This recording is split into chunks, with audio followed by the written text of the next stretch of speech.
বিসমিল্লাহির রহমানির রহিম।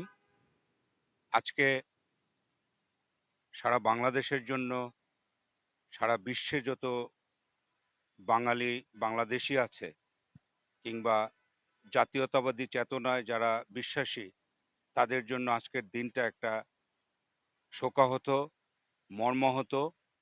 আজকের দিনটা একটা কষ্টের দিন যে আমাদের বাংলাদেশের ৩ বারের সফল প্রধানমন্ত্রী, আপসহীন দেশনেত্রী, বিএনপির চেয়ারপারসন বেগম খালেদা জিয়া আজকে প্রকৃতির নিয়মে আল্লাহর ডাকে সাড়া দিয়ে তিনি আজকে ইহলোক ত্যাগ করেন, পরলোকে চলে যান, যা কিনা বাংলাদেশ জাতীয়তাবাদী চেতনার, বাংলাদেশ জাতীয়তাবাদী শক্তির যত সমর্থক, বিশ্বাসী যারা আছে, তাদের মনে আজকে অনেক আঘাত। আজকে আপনারা দেখছেন টেলিভিশন চ্যানেলগুলোতে সারা বাংলাদেশের মানুষের আহাজারি, হাহাকার। সারা দেশের মানুষ, সাধারণ মানুষ থেকে শুরু করে সব ধরনের পেশার মানুষজন কিংবা বিরোধী দলের অনেকে সহ, অনেক নেতৃবৃন্দ সহ সারা বাংলাদেশের আপামর জনগণ যেভাবে আজকে বেগম খালেদা জিয়ার মৃত্যুতে শোক পালন করছে, সেটা সারা বাংলাদেশের জন্য একটা ইতিহাস। আপনারা জানেন বাংলাদেশ জাতীয়তাবাদী দল বিএনপির যে প্রতিষ্ঠাতা ছিলেন শহীদ প্রেসিডেন্ট জিয়াউর রহমান।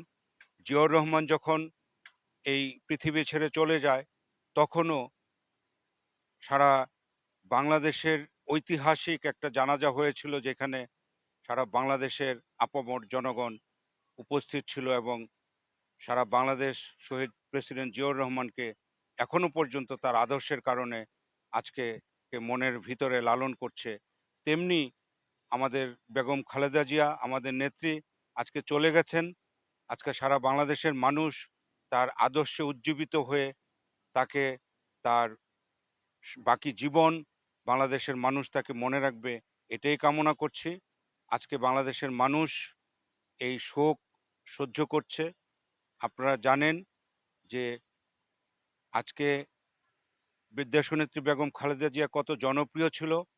দেশনেত্রী বেগম খালেদা জিয়া আপসহীন নেত্রী হিসেবে বাংলাদেশে প্রত্যাবর্তন করেছিল রাজনীতির কারণে। একজন গৃহিণী থেকে এই রাজনীতির মাঠে এসে যে সফলতা অর্জন করেছিল, তিনবারের নির্বাচিত সভা সরি ৩ বারের নির্বাচিত প্রধানমন্ত্রী হয়েছিল এবং তার আদর্শের কারণে আপসীন নেত্রী উপাধিতে ভূষিত হয়েছিল। এবং তিনি সর্বদাই বলতেন যে তার কাছে ২ ছেলের মায়ার থেকে বেশি মায়া ছিল দেশের মায়া।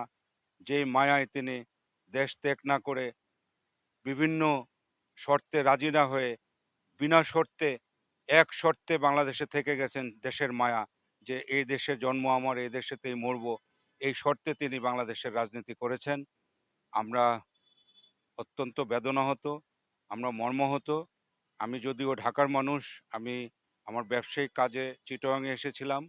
আজকে সকাল থেকেই যখন খবরটা শুনেছি, তখন থেকেই খুব মনটা খারাপ। চিটাগাংয়ের যারা আমার শুভাকাঙ্ক্ষী বন্ধু-বান্ধব আছে, তাদের সাথে শেয়ার করছিলাম। আমার আত্মীয়স্বজন যারা যারা আছে, তাদের সাথে শেয়ার করছিলাম। সেই সকাল থেকেই অনেকের সাথে কথা হচ্ছিল, যোগাযোগ হচ্ছিল। যার কারণে আজকে আমার চিটাগাংয়ে থাকা। আমি এই চিটাগাংয়ের অফিসে এসে শোক বার্তায় আমি আমার অভিব্যক্তি ব্যক্ত করি শোক বার্তায়। এবং আমি এখান থেকে দোয়া করছি পরম করুণাময়ের কাছে, যেন আমাদের দেশনেত্রী বেগম খালেদা জিয়াকে তার তার জীবদ্দশায় সকল ভালো গুণের কারণে যেন তাকে জান্নাতের সর্বোচ্চ স্থানে আহ, আহ, রাখেন এবং কবর জীবনকে যেন সুখময় করেন। একজন জাতীয়তাবাদী দলের একজন সমর্থক হিসাবে এর চেয়ে বেশি কিছু আর আজকে বলার নেই। পরিশেষে বাংলাদেশের একটি বিষয় আমাকে খুব দাগ কেটেছে মনের মধ্যে। সেটা হলো যে মানে এই শোকের মধ্যেও একটি দল কিংবা কিছু মানুষ, যে তিনি ১ সপ্তাহ আগে মারা গেছেন, কিংবা এই মৃত্যু নিয়ে যে একটা প্রপাগান্ডা, মৃত্যু নিয়ে যে একটা আহ, নানান রকমের কথার যে ছড়াছড়ি করছিল, আজকেও অনেকে ফেসবুকে স্ট্যাটাস দিয়েছে। আমি খুব মর্মাহত যে বাংলাদেশের মানুষ একজন মুসলমান হয়ে মৃত ব্যক্তি সম্পর্কে এরকম মন্তব্য করতে পারে। আমি খুব মর্মাহত, যেন সেটা শত্রুর বেলায়ও যেন এরকম না হয়। আল্লাহ আল্লাহর ডাকে সবাইকে সাড়া দিতে হবে, সকল মানুষকে সাড়া দিতে হবে, সকল প্রাণীকে আল্লাহর ডাকে সাড়া দিয়ে চলে যেতে হবে। এখন কে আগে গেল, কে পরে গেল, আর কার কি লাভ হলো, কি লোকসান হলো, এটা আমার বুঝে আসে না। এজন্য আমি তাদের জন্য আল্লাহর কাছে হেদায়েত কামনা করছি। আমি এই বলে আজকে এই শোক উদযাপন করছি। ধন্যবাদ আপনাদের সবাইকে।